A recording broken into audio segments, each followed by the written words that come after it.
பணி பாதுகாப்பு வழங்க கோரி எல்பிஜி டேங்கர் லாரி ஓட்டுநர்கள் திடீரென வேலை நிறுத்தத்தில் ஈடுபட்டுள்ளதால் சமையல் எரிவாயு சிலிண்டர் விநியோகம் பாதிக்கப்படும் நிலை உருவாகியுள்ளது. திருவள்ளூர் மாவட்டம் அத்திப்பட்டு புதுநகர் பகுதியில் உள்ள இந்தியன் ஆயில் நிறுவனத்தின் எல்பிஜி முனையத்தில் இருந்து கேரளா, கர்நாடகா, புதுச்சேரி, தெலங்கானா மாநிலங்களுக்கு டேங்கர் லாரி மூலம் சமையல் எரிவாயு அனுப்பப்பட்டு வருகிறது.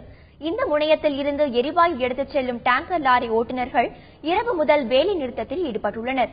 பணியின் போது ஓட்டுநர்களுக்கு உரிய பாதுகாப்பு வழங்க வேண்டும், உயிரிழந்த ஓட்டுநர் சரவணனின் குடும்பத்திற்கு இழப்பீடு வழங்க வேண்டும் என்பது போன்ற கோரிக்கைகளை வலியுறுத்தி இந்த போராட்டத்தை தொடங்கியுள்ளதாக அவர்கள் தெரிவித்துள்ளனர். மற்ற முனையங்களில் உள்ள ஓட்டுநர்களும் வேலை நிறுத்தத்தில் ஈடுபட உள்ளதாகவும் அவர்கள் தெரிவித்துள்ளனர். எங்களுக்கு ஒரு பாதுகாப்புக்கு ஏற்பாடு பண்ணி கொடுக்கணும் அரசாங்கம்.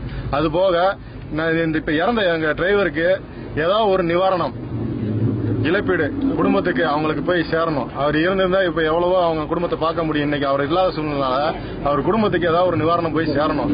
அதை வலியுறுத்தி நாங்க பூரா இன்னைக்கு வேலை நிறுத்தம் பண்ணியிருக்கிறோம். நைட்டு 10 மணில இருந்து வேலை நிறுத்தம் பண்ணியிருக்கிறோம். இது தொடர்ந்து மங்களூரு, கர்நாடகா,